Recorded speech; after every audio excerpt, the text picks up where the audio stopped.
नहीं ये भिड़ने वाले हैं। ये किराए पे लाए हुए लोग नहीं, स्वेच्छा से अपने खुद के पैसे से आए हुए लोग हैं। ये मैसेज पहुंचाना है केंद्र सरकार को, राज्य सरकार को। हैदर वहां से आई, साथ में कितने बच्चे आए सबको पता है। सीमा हैदर पाकिस्तान से आई, साथ में 4 बच्चे लाई। लेकिन इस गोदी मीडिया ने यूसीसी जो बिल है उससे आदिवासी समाज पे क्या असर पड़ेगा, एट्रोसिटी एक्ट पे क्या असर पड़ेगा, हमारा जो जमीन का अधिकार है उस पे क्या असर पड़ेगा, इस गोदी मीडिया ने दिखाया। और कहते हैं ये लोग कि गहलोत जी की सरकार ते जी मरी जाए ने भी सम्मान आलवानो कानून आणनु एम कही। मृत सम्मान शरीर विधेयक, मैं उस सदन में उपस्थित था, हमने विरोध किया और उस विधेयक में यह है, और इस विधेयक के कारण हमारे आदिवासी समाज की न्याय व्यवस्था खत्म करने का कानून लाया गया। और राजस्थान की सरकार ने हमारे आदिवासी समाज के अंदर जो पालवी कमेटी है उस पालवी व्यवस्था को, आदिवासी समाज की न्याय व्यवस्था को खत्म करने का काम किया है। आपके लिए चैलेंज का काम है, सरकार ने आपको चैलेंज किया है। देश में कुछ लोग राजा बनने की कोशिश कर रहे हैं, उनको एहसास कराना है कि लोकतंत्र की चाबी जनता के हाथ में है, और समय आने पे उस चाबी को ऐसे लगाओ कि उनका ताला हमेशा के लिए झट खा जाए और उनको पता चले कि नहीं ये राजतंत्र नहीं ये लोकतंत्र है। ये एहसास कराने की जरूरत है।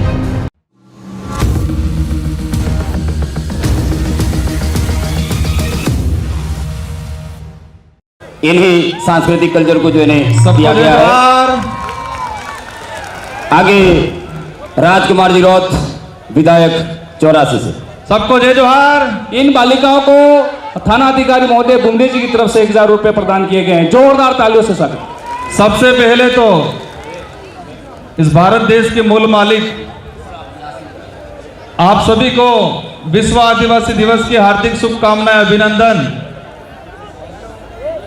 इस राजा डूंगर बरंडा की धरती पे और माला कटारा की धरती पे आप सभी का हार्दिक जोहार, अभिनंदन। आज इस अवसर पे जो अपने स्वाभिमान की लड़ाई के लिए, अपने हक अधिकार की लड़ाई के लिए,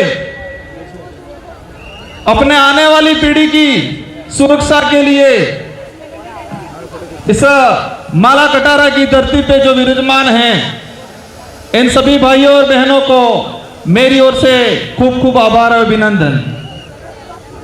आज ये जो कार्यक्रम रखा गया है, ये विश्व आदिवासी दिवस जो 1994 के यूएनओ द्वारा घोषित किया गया था और इसके बाद से आज तक इसको मनाया जा रहा है।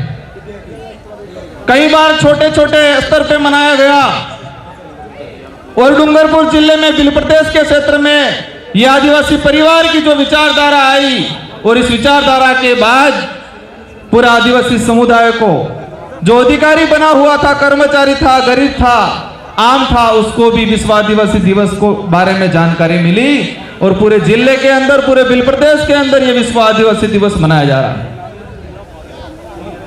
आज का ये जो कार्यक्रम है उस कार्यक्रम को देख के लग रहा है कि भारत देश का, पूरे देश का एक ऐतिहासिक कार्यक्रम डूंगरपुर जिले की धरती पे हो रहा है, ऐसा लग रहा है।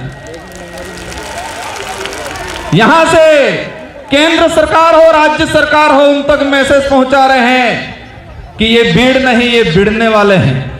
ये किराए पे लाए हुए लोग नहीं, स्वेच्छा से अपने खुद के पैसे से आए हुए लोग हैं। ये मैसेज पहुंचाना है केंद्र सरकार को, राज्य सरकार को, और मानगढ़ पे जो आए हैं उनको ये मैसेज पहुंचाना है कि ये भीड़ नहीं, भिड़ने वाले हैं। ये किराए की भीड़ नहीं, ये स्वेच्छा से आए हुए अपने हक अधिकार की लड़ाई लड़ने वाले लोग हैं। भाइयों, ये खुशी का दिन है, लेकिन साथ में एक दुख का भी दिन है, क्योंकि आज पूरे देश के अंदर आदिवासियों को प्रताड़ित किया जा रहा है, उनके साथ छुआछूत किया जा रहा है, उनके साथ कहीं न कहीं अन्याय किया जा रहा है। आप सभी को समझना पड़ेगा कि हम आज एकत्रित हो गए। एकत्रित होने के बाद हमने सांस्कृतिक कार्यक्रम देख लिए, वक्ताओं के भाषण सुन लिए, लेकिन आज सबको ठान के जाना है कि ये आदिवासी हमेशा बरकरार रहे, और देश के अंदर किस कोने में कहां पर क्या हो रहा है। हमारे साथी आए थे, एक एमएलए थे त्रिपुरा से, उस भाई ने बताया, उस भाई ने भी कहा कि देश के किसी भी कोने में कहीं पर भी आपत्ति आती है तो पूरे देश का आदिवासी समुदाय एक होकर लड़ाई लड़ेगा। आज पूरे देश के अंदर देखा जाए कि हर कोने में कहते हैं कि व्यक्ति और समाज, जो गरीब की बात आती है, व्यक्ति या कोई समाज पैसे से गरीब हो सकता है, अपने विचारों से, अपनी सोच से कोई गरीब नहीं हो सकता है। और यहां जो विराजमान हैं वो सब अपने विचारों से और अपने सोच से सारे के सारे अमीर लोग बैठे हुए हैं इस मंच पे। इस कार्यक्रम के माध्यम से हमारे पूरे उदयपुर संभाग में, पूरे बुल प्रदेश में हमें मैसेज पहुंचाना है कि ये जो हमारी जो लड़ाई है, ये लड़ाई हमारे अस्तित्व को बचाने के लिए है। जो हमारा दबा कुचला जो इतिहास था, उस इतिहास को वापस उजागर करने की लड़ाई है। ये लड़ाई हमारे जो संस्कृति है जो विलुप्त होती जा रही है, जो दूसरे लोगों के द्वारा हमारी संस्कृति पे जो अतिक्रमण किया जा रहा है, हम देखते जा रहे हैं हमारे पूर्वजों की जो विवाह पद्धति थी, हर किसी पद्धति पे हमारी जो परंपरा संस्कृति थी उस पर कलम चढ़ाने का कुछ लोगों के द्वारा काम किया जा रहा है। इस कार्यक्रम में अधिकतर युवा साथी हैं। इन युवा साथियों से आह्वान करना चाहूंगा कि आप देश का इतिहास उठा के देख लो। देश के इतिहास में मुगलों से लड़ाई लड़ी हो, अंग्रेजों से लड़ाई लड़ी हो, राजा रजवाड़ों से लड़ाई लड़ी हो, उस लड़ाई में युवाओं का सबसे बड़ा योगदान रहा हुआ है। तो आज आजाद देश के अंदर भी हमारे अस्तित्व की लड़ाई, संविधान बचाने की लड़ाई आप लोगों को ही लड़नी है। इसलिए ठान लेना है कि हमें मजबूत रहना है, हमें बहकावे में नहीं आना है, हमें फ्री की योजनाओं पे ज्यादा ध्यान नहीं देना है, हमें हमारे हक अधिकार की बात। आप सबको पता होगा देश में क्या चल रहा है। देश के अंदर यूसीसी कानून लाया जा रहा है, देश के अंदर डिलिस्टिंग की बात की जा रही है। भारत देश के अंदर वर्तमान में वन सुरक्षा अधिनियम 2023 लाया गया। और हमारे जो कमिटी बैठे हैं उन कमिटियों के लिए कहना चाहूंगा कि राजस्थान की सरकार एक विधेयक लाई, मृत सम्मान शरीर विधेयक, सुनने में बहुत बढ़िया लगता है। और कहते हैं ये लोग कि गहलोत जी की सरकार जिस दिन मरी जाए इन्हें भी सम्मान हजारों कानून आनी उनके, और हमारा भोली भाली बापड़ी जनता ने बहकाम अभी जाए। मृत सम्मान शरीर विधेयक मैं उस सदन में उपस्थित था, हमने विरोध किया और उस विधेयक में ये है, और इस विधेयक के कारण हमारे आदिवासी समाज की न्याय व्यवस्था खत्म करने का कानून लाया गया है। ये गमितियों को समझने की जरूरत है। और राजस्थान की सरकार ने हमारे आदिवासी समाज के अंदर जो पालवी गमिति हैं, उस पालवी व्यवस्था को, आदिवासी समाज की न्याय व्यवस्था को खत्म करने का काम किया है। आपके लिए चैलेंज का काम है, सरकार ने आपको चैलेंज किया है, हमको समझने की जरूरत है और सरकार को बताना है।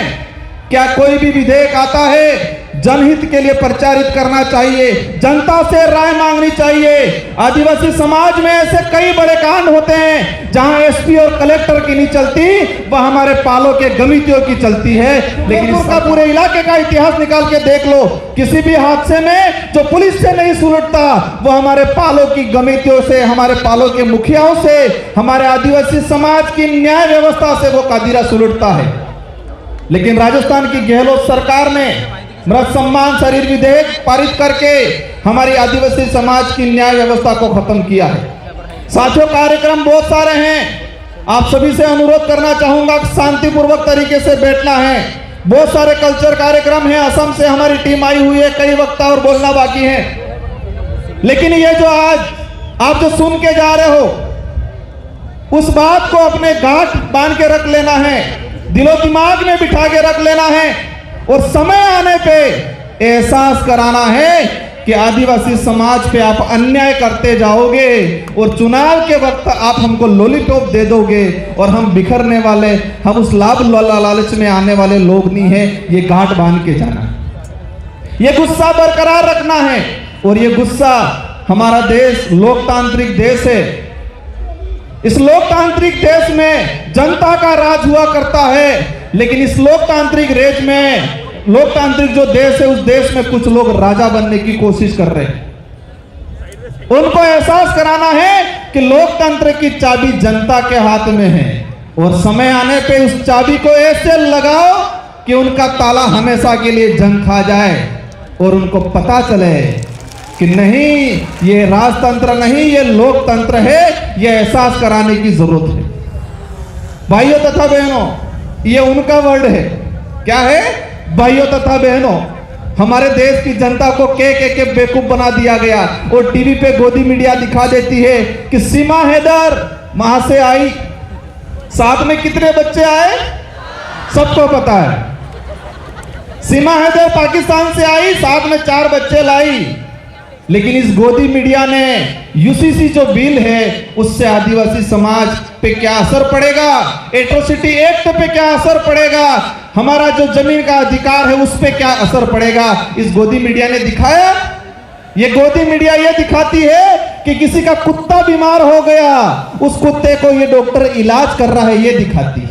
गोदी मीडिया सीमा हैदर आई, उसके साथ 4 बच्चे आए, किस बच्चे का क्या नाम है वो दिखाती है। लेकिन देश के अंदर जो काले कानून बन रहे हैं, इस देश को खत्म करने के कानून बन रहे हैं, उस कानूनों के बारे में नहीं बताती है। और इस कानूनों के बारे में ये जो विचारधारा के, आदिवासी समाज की विचारधारा के जो लोग हैं, इस देश के जो सोशल एक्टिविस्ट हैं, जो स्वतंत्र पत्रकार है, वही बताते हैं। हमको समझना है, जानना है और आने वाले समय में उनको एहसास कराना है कि ये लोकतंत्र है, राजतंत्र नहीं।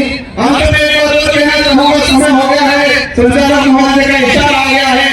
ये जो विश्व आदिवासी दिवस मनाया जा रहा है, इस विश्व आदिवासी दिवस की थीम है, ये जो आज जो मना रहे हैं उसकी एक थीम है, इन्होंने सेलेक्ट किया है, गाइडलाइन बनाई है कि आदिवासी समाज आत्मनिर्भर लेना सीखे, आत्मनिर्भर बने। और ये पूरे देश के अंदर हम एहसास करा रहे हैं कि यहाँ पर जो आए हैं वो आत्मनिर्भर लेके आए हैं, आत्मनिर्भर होके आए हैं। और मानगढ़ जो गए हैं वो कर्ज ही गए हैं, दूसरों के इशारे और समय आने पे उनको भी एहसास होगा। अगर राजस्थान की सरकार राहुल जी ये विश्व आदिवासी दिवस मना रही है, मैं इस मंच के माध्यम से उनको कहना चाहूंगा, कम से कम जो विश्व आदिवासी दिवस है उस दिवस की थीम का तो ध्यान रखते आप लोग। इस दिवस की थीम क्या है, इस दिवस का उद्देश्य क्या है, अगर ये आपको पता होगा तो राजनीतिक फायदा लेने के लिए आदिवासी को इकट्ठा करने का काम नहीं करते, उनको कर्ज नहीं बनाते।